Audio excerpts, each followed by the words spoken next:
Hello, little champs. How are you all? I hope you all are fit and fine. And I hope you read that earlier chapter और उसके सभी exercise को complete कर लिया होगा. So now let's move into the new chapter, that is chapter 9, Maps and Directions. Before starting this chapter, there is an activity. You have learned about the words left, right, front, behind, up and down. Answer these questions. आपको कुछ question दिए गए हैं और उसी के according आपको answer करना है. Okay? Now let's talk about the first point, that is directions.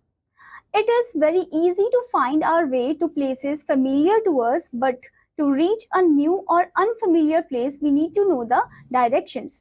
हमारे लिए आसान हो जाता है कि हम जब कोई familiar place में जाना चाह रहे हो तो हमारे तब आसान हो जाता है, हम easily चले जाते हैं.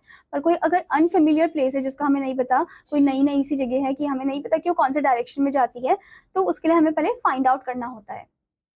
Directions are important because they help us to locate a place. The four main directions are east, west, north and south. Directions हमारे लिए बहुत ज़्यादा important होता है क्योंकि इनकी मदद से ही हम places जो उनको locate कर सकते हैं. और जो four main directions है वो कौन कौन से हैं? North, South, East and West. Okay? जैसे कि आप इस फिगर में भी देख सकते हो. If you stand facing the sun at the time of sunrise, you will face the east. अगर आप sunrise के time east direction में खड़े हो, क्योंकि जो sun है वो कहाँ पर rise करता है, कौन से direction में? East direction में, okay? तो उस समय आप किसको face कर रहे हो? आप east को face कर रहे हो, okay? Behind you will be the west और आपके पीछे west होगा. To your left will be north and to your right will be the south. आपके left side में north होगा और आपके right side में south.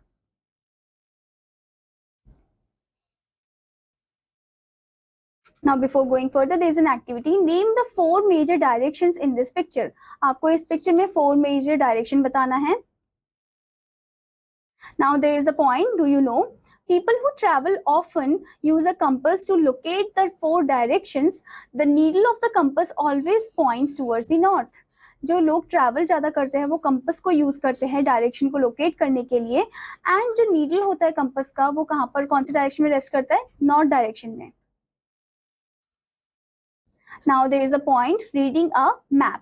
A map is a drawing of a large area on the flat surface. A book of map is called atlas. Map जो है एक drawing है on a large scale map जो है एक drawing है of a large scale on a flat surface. Okay? And जो book of map है उसे हम क्या बोलते हैं? Atlas बोलते हैं. जैसे कि आप इस फिगर में भी देख सकते हो. Now before going further, there is a point. Do you know? The person who draws a map is called cartographer. जो पर्सन मैप को बनाते हैं, ड्रॉ करते हैं, उसे हम कार्टोग्राफर बोलते हैं. Now the next thing, in most maps we can see the four directions. Most map में हम four direction देख सकते हैं. जैसे जो एरो ऊपर की तरफ है वो नॉर्थ है, जो नीचे की तरफ मतलब पॉइंट आउट कर रहा है वो साउथ है, जो लेफ्ट साइड को पॉइंट आउट कर रहा है वो वेस्ट है, जो राइट साइड को पॉइंट आउट कर रहा है वो ईस्ट है. Symbols, lines and pictures are used to represent places, objects, etc. on a map. These symbols are explained in the map legend. Symbols, lines और pictures जो है वो भी हम use करते हैं ताकि हम places को represent कर सके map में. Okay? Places या फिर object को represent कर सके map में. And ये जो symbols है ये explain करते हैं हमें in the map legend. A map key tells us what a symbol on the map stands for.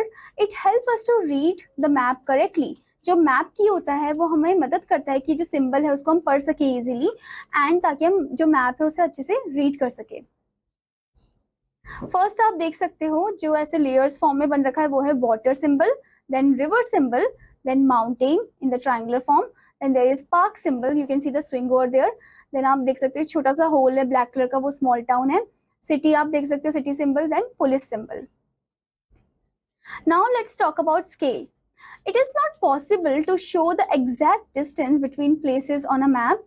Hence, a scale is used. Scale is the number of kilometers that a certain distance on a map represents. अब ये possible नहीं है कि हम exact distance दिखाए between that places on a map, तो हम एक scale use करते हैं. Scale एक number होता है of kilometers at a certain distance on a map जो कि represent करता है.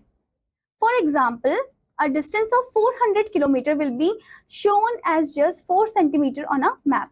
400 किलोमीटर डिस्टेंस को हम एग्जैक्ट नहीं दिखाएंगे, उसे हम दिखाएंगे as a 4 centimetre on a map on a scale basis. Okay, जैसे कि आप यहाँ पर भी देख सकते हो 1 centimetre equals to 100 kilometres. Now let's talk about types of map. Physical map, they show natural features of the earth like lakes, plains, rivers and oceans. They also show landforms that make up the earth's surface. जो physical map है वो natural features दिखाता है अर्थ का, जैसे कि lakes हो गया, प्लेन, रिवर, माउंटेन्स, हिल्स हो गए, ओशंस हो गए, एंड वो लैंडफॉर्म्स दिखाता है डिफरेंट डिफरेंट जो अर्थ सरफेस को बनाते हैं, जैसे कि आप यहाँ पर भी देख सकते हो फिगर में. Now next one is political map. They show cities, town, villages and different countries of the world with their boundaries. Political map जो है वो डिफरेंट सिटीज, टाउन, विलेजेस दिखाता है, डिफरेंट कंट्रीज दिखाता है, ठीक है, with their boundaries. Now next one is thematic map. They provide specific information like road map, rainfall map, etc. Thematic map एक थीम पे बेस्ड होता है, वो स्पेसिफिक इंफॉर्मेशन ही प्रोवाइड करते हैं, जैसे कि रोड मैप हो गया, रेनफॉल मैप हो गया, etc. As you can see here. Now before going further, there is a point, do you know? Sketch is a rough drawing of an area or a place. It is made without exact measurement. Sketch जो होता है एक rough drawing होता है एक area का, एक जगह का, एंड ये बिना कोई मेजरमेंट के ही बनाते हैं, लाइक रफली बनाया जाता है. Now let's talk about reading a map of a neighborhood. आप यहाँ पर देख सकते हो कि कैसे नेबरहुड एरिया का एक मैप बना रखा है और उसे हम कैसे रीड करते हैं. वहाँ पर आप देख सकते हो डिफरेंट डिफरेंट जगह दिखा रही है, जैसे milk booth, cafe, post office, cinema hall, playground, local हाट, metro station, mansion, park, then mall is there, market is also there, school, IT office is also there, pond is also there. Okay. Now students, let's move into the point vocabulary. First one, compass, an instrument used to locate places. Next one, map, a drawing of a large area on a flat surface. Next one, atlas, a book of map. Next one, sketch, a rough drawing of an area or a place. Now, as we have read this chapter, let's move into the point things to remember. First one, directions help us to locate a place. The 4 main directions are north, west, east and south. A map key tells us what a symbol on the map stands for. Next one, a scale is the number of kilometers at a certain distance on a map represents. Next one, the 3 types of maps are physical, political and thematic maps.